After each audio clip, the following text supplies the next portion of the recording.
La notion de polarité étant un sujet délicat à manier,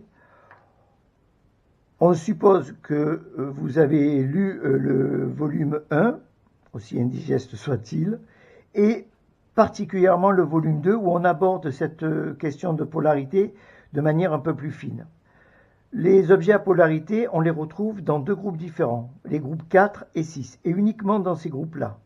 Nous avons ici l'exemple d'un objet appartenant au groupe 4, le F3.1. Cet objet, on le retrouve en polarité R et en polarité L, si lorsque nous positionnons l'objet avec sa tête plutôt en position basse, comme il est orienté ici dans les deux versions, on observe l'arête isolée ici plutôt à droite, c'est la polarité R, et on observe ici dans la même orientation de la tête, l'arête isolée plutôt à gauche, il s'agira ici de l'objet F3.1L. Nous allons voir rapidement les autres objets du groupe 6. Donc là, nous venons de voir les objets du groupe 4. Il y en a deux, donc P carré et F3.1 que nous venons de voir.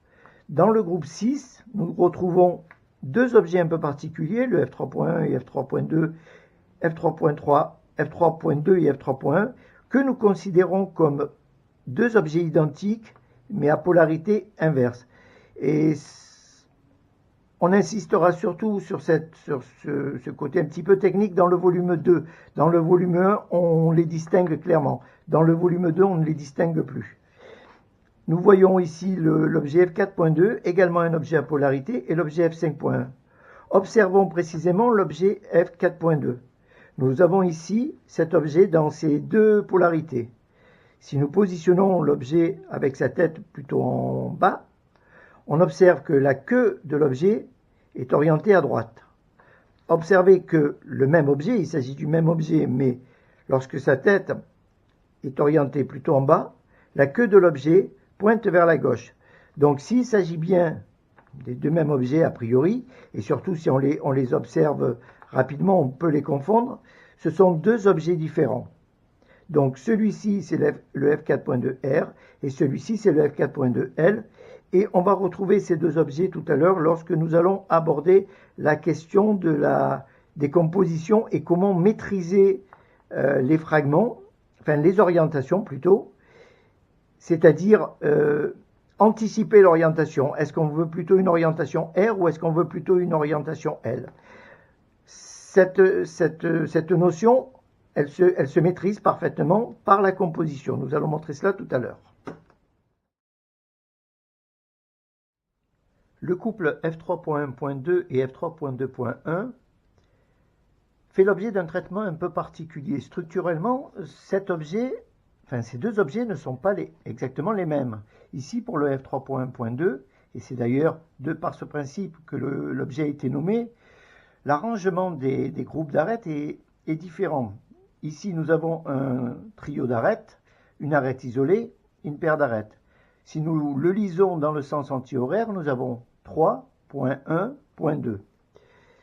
Dans l'objet suivant, le F3.2.1, toujours la lecture se fait dans le sens antihoraire. Nous avons le trio d'arêtes, la paire d'arêtes et l'arête isolée. Nous avons donc F3.2.1.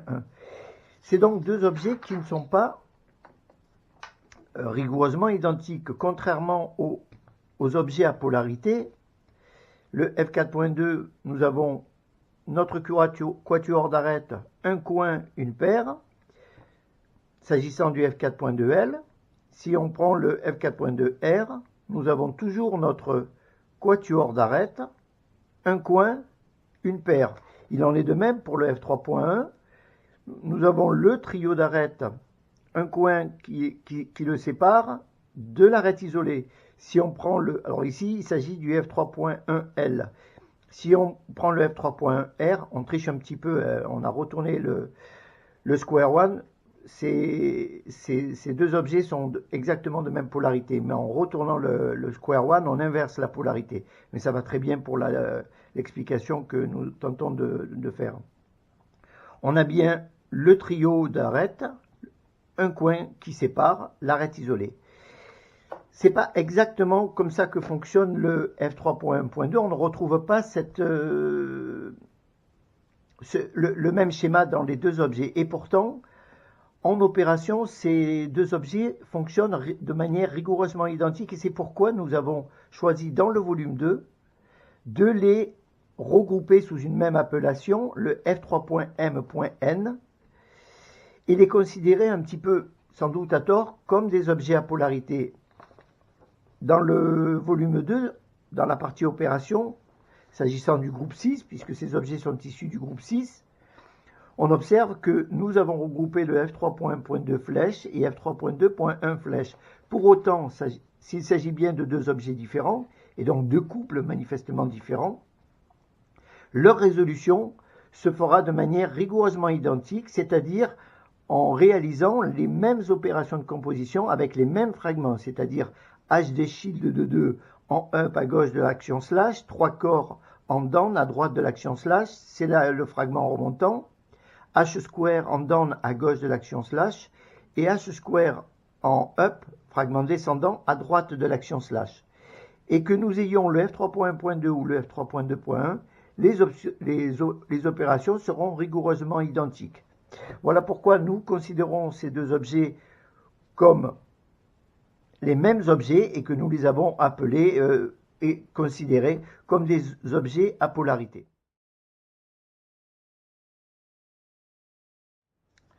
Voyons un premier exemple de composition d'un objet à polarité. Et dans ce cas-ci, nous allons choisir un exemple qui va faire intervenir un fragment de catégorie 1. Nous partons de la configuration coquillage shield. Nous, ce qui va nous intéresser, ce n'est pas tant le couple résultat, mais plutôt l'objet résultat. Nous allons réaliser l'opération séquatuor plus T-shield. Séquatuor plus T-shield est un fragment de catégorie 1. Donc, observons comment on va contrôler la polarité d'un objet. Ici, le fragment séquatuor est orienté plutôt en bas. Nous savons que la composition séquatuor plus T-shield donnera toujours le même objet résultat, c'est-à-dire l'objet f5.1. Ici, nous obtenons bien f5.1 en ayant réalisé séquatuor plus T-shield. On garde en mémoire la polarité de l'objet. La queue est plutôt dirigée vers la droite, tandis que la position référence de la tête est plutôt vers le bas. Donc, la polarité de cet objet est f5.r. Peut-on contrôler la polarité de l'objet? Oui, on peut la contrôler. Il suffit, dans ce cas-ci, de modifier la position du fragment séquatuor tout en le préservant à gauche de l'action slash. Nous savons qu'en opération avec un fragment de catégorie 1, on va toujours obtenir le même résultat. Donc, quelque chose va changer. Quoi? Eh bien, précisément la polarité. Ici, nous avons bien l'objet f5.1, mais celui-ci ne se décline plus en polarité R, mais en polarité L.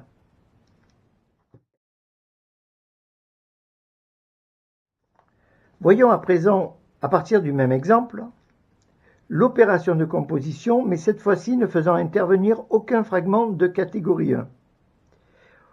Séquatuor n'est pas un fragment de catégorie 1, et l'opération que nous allons composer est séquatuor plus H square. Et H square n'est pas un fragment de catégorie 1.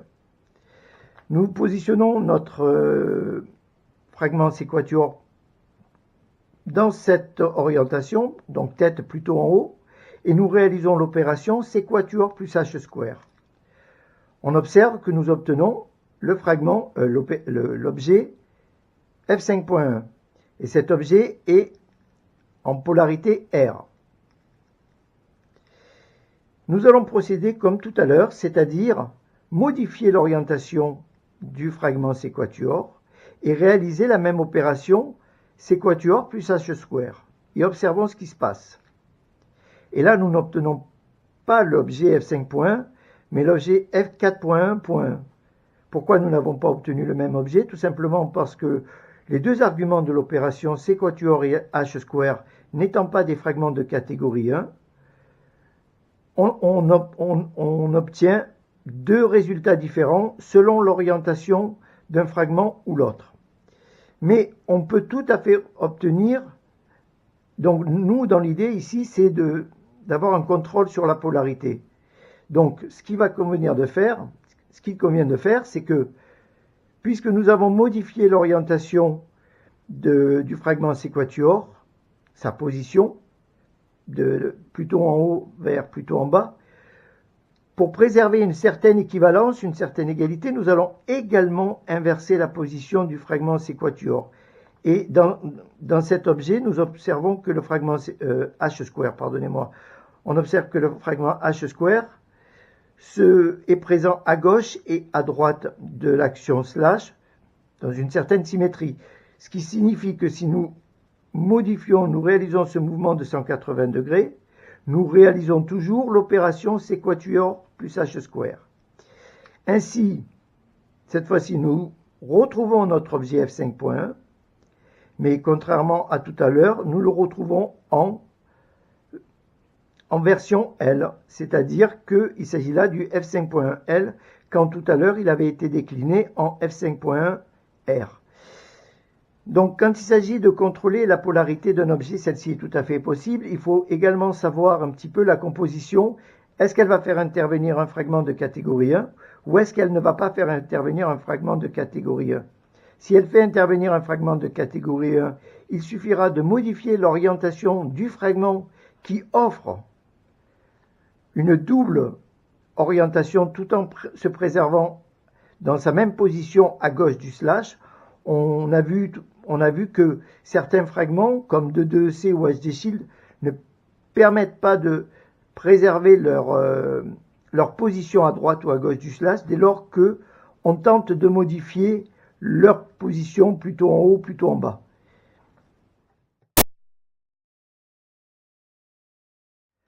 Observons enfin les effets des différentes polarités sur la résolution et en particulier sur les opérations de composition. Ici, nous avons le F4.2 star de point 0, F4.2 L, et ici, nous avons le F4.2 R star de point 0. Ce couple se situe sur le niveau 4 du GDC et il va nous renvoyer ici vers l'objet coquillage, le couple coquillage-coquillage. Nous savons qu'il a deux solutions optimales, mais nous allons choisir celle-ci. Nous savons, et nous l'avons démontré dans l'étude, que quelle que soit la polarité, les opérations de composition restent absolument identiques et nous allons le démontrer concrètement en composant séquatuor plus 3 corps, 2,2C plus 2,2C pour obtenir le couple résultat coquillage. Séquatuor, nous le positionnons à gauche, 3 corps. Alors, 3 corps a plusieurs orientations possibles. Ici, nous avons 3 corps, ici, nous avons 3 corps, ici, nous avons encore 3 corps. Donc, ce qu'il convient de s'assurer, c'est quel est l'argument en down. C'est l'argument 2,2C. Donc, il va falloir positionner 3 corps de telle sorte que, à gauche de l'action slash, nous ayons l'opération, le fragment 2,2C. Et nous allons le faire d'une manière très particulière parce que nous pouvons avoir 2,2C dans cette orientation et avoir 3 corps à droite, mais nous pouvons également avoir 2,2C dans cette orientation et maintenir 3 corps à droite.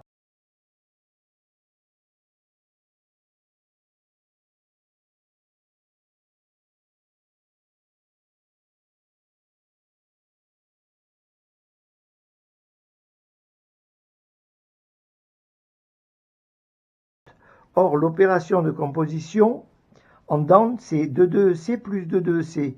Or, 2,2C n'est pas un fragment de catégorie 1. Ce qui fait que si nous ne faisons pas à l'orientation de ces deux fragments, on risque d'obtenir un autre résultat que celui souhaité. Nous savons que séquatuor plus 3 corps, le résultat est garanti, nous aurons coquillage-coquillage. Nous aurons coquillage. Donc, nous allons orienter séquatuor de cette manière-là pour positionner correctement le fragment de 2,2C et nous n'allons pas positionner 2,2C ici en position basse sur la partie inférieure, mais plutôt en position haute. Ce que nous appelons position haute sur la partie inférieure du square one, ce serait plutôt ici. ici le fragment est plutôt en position basse. Et quelle que soit l'orientation du fragment de 2EC, on aura toujours le fragment 3 corps en down. Alors pourquoi? Tout simplement parce que, pourquoi c'est important? Parce que 2EC plus 2EC, nous l'avons dit, peut donner deux résultats possibles. Et dans cette orientation-là, en fonction de celui-là, si on réalise l'action slash, on va obtenir l'objet papillon. Et ce n'est pas ce que nous souhaitons. Donc il va falloir inverser la position du fragment de 2EC. Donc on a toujours bien 2EC ici à gauche de l'action slash. Et on a bien 3 corps qui va remonter. On va donc bien composer C quatuor plus 3 corps, 2EC plus 2EC. Et on obtient le couple coquillage-coquillage. Voyons à présent sur l'objet, sur le couple F4.2 R star 2.0. Et on va voir qu'on va exactement composer la même opération de composition, c'est-à-dire C quatuor orienté de cette manière-là, 2EC est correctement positionné, donc cette orientation n'aurait pas convenu, parce que dans ce cas-là, le fragment descendant n'est plus 2EC mais HD shield. Donc on l'oriente de cette manière, on a bien 2EC descendant. On a 2EC ici en fragment à gauche de l'action slash. Et ici, contrairement à tout à l'heure, c'est la bonne position pour le fragment de 2EC. Donc on va bien composer C quatuor plus 3 corps, 2EC plus 2EC. Et on va obtenir exactement le même couple qu'avec la polarité inverse. Et dans la mesure où le couple coquillage-coquillage n'est pas un couple à polarité, il n'y a aucun moyen de les distinguer. Ce qu'il faut comprendre, c'est que dans l'étude, et en particulier dans le volume 2, et surtout dans le volume 2, les objets à polarité, sauf s'il s'agit de couples, ce que nous appelons des couples jumeaux, c'est-à-dire ici par exemple F3.1 sim. Ici F3.1 c'est un couple jumeau, car ce sont les deux mêmes objets. Dans ce cas-là, quand il s'agit d'un couple de même objet à polarité, on sait que nous avons F3.1, nous pouvons avoir P carré, que nous retrouvons ici, et également au niveau 6 sur le GDC, et de mémoire il y a un autre couple. Ces couples-là font l'objet d'un traitement particulier.